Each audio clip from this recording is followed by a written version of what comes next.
Jennifer Lopez there performing with her mother alongside her. And I'm just hearing, Hugh, that she has signed on to come back this year. What can we expect? Well, this year we're producing Global Citizen Live. It's the most ambitious campaign we've ever produced. And the reason why we're going bigger than ever is because the need is more urgent than ever. We're working to ultimately defend the planet and defeat poverty this September 25th.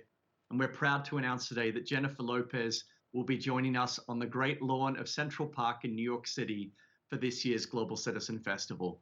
We have amazing artists from all around the world that are part of this year.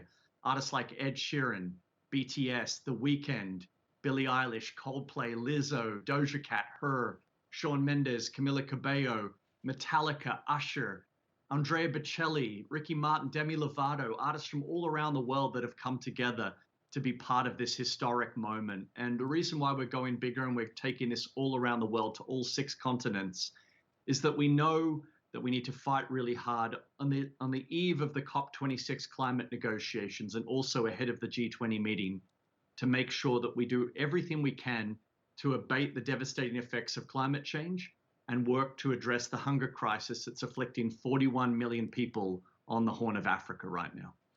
And of course, this is happening in the midst of a global pandemic, and getting COVID-19 vaccines to the poorest people on the planet is certainly a major challenge. Talk to us about what you're hoping to achieve.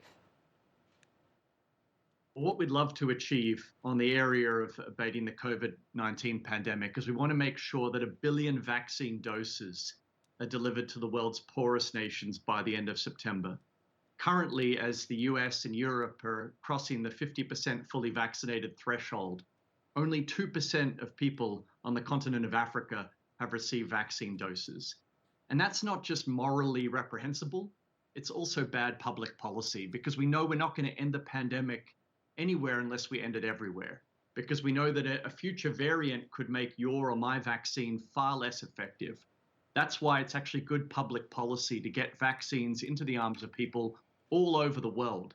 This is not an act of charity, it's actually just common sense. And so our goal through this campaign is firstly to get 1 billion vaccine doses delivered to the world's poorest nations by the end of September.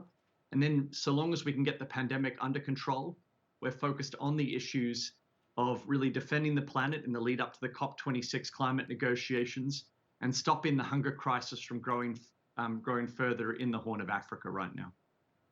Hugh, for full disclosure, I should say, my husband worked with you many years ago at Oak Tree, which was Australia's first entirely youth-run aid and development agency in Durban, South Africa. You and Simon Moss went on to help co-found the Global Citizen organization.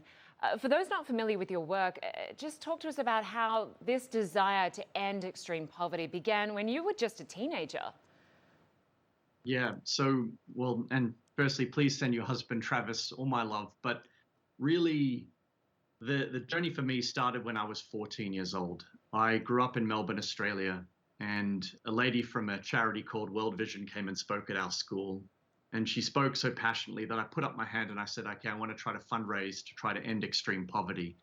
And when I was 14, I was given the opportunity to go to the Philippines to see that work firsthand. And there was one night that changed my life forever, where we were taken onto a slum in the center of Manila, a slum built on top of a rubbish dump. And I was placed in the care of a kid my own age named Sonny Boy. And that night, when it came time to go to sleep, we just lay there with cockroaches crawling all over us and this smell of rubbish because we're lying on top of a garbage dump.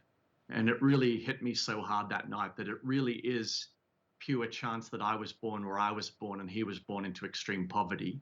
And so that night I decided to commit my life to this, and it's been a journey ever since. An incredible journey. So we've got this concert coming up, this major event next month. What can be done and how can people get involved?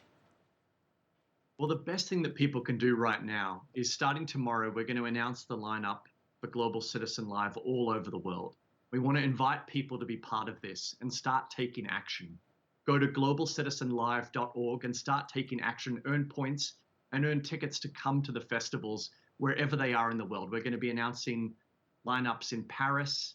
We're going to be talking about our lineup in Lagos, Nigeria, in Central Park. Los Angeles, all around the world. In Korea, more announcements are going to be happening over the weeks ahead. We want to invite people to start taking action.